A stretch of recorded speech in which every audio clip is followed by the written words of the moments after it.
Guys, what's up? In this video we are going to test Samsung A15 through phone diagnostic. So for this feature all you guys have to do, just go to members here.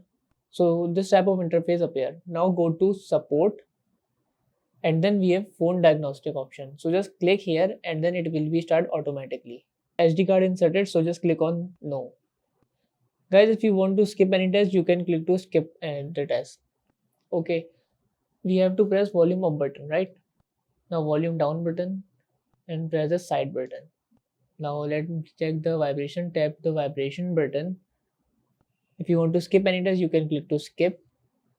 Mic test we can, if you want to record it, so hello, as you see this is working. Now time for a back camera, and now it's time for a front camera. If you want to test fingerprint you can test it, but I am skipping this. Skip face recognition, and now time for the touch.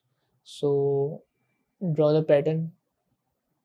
So this is how we can test our Samsung Galaxy A15 through phone diagnostic.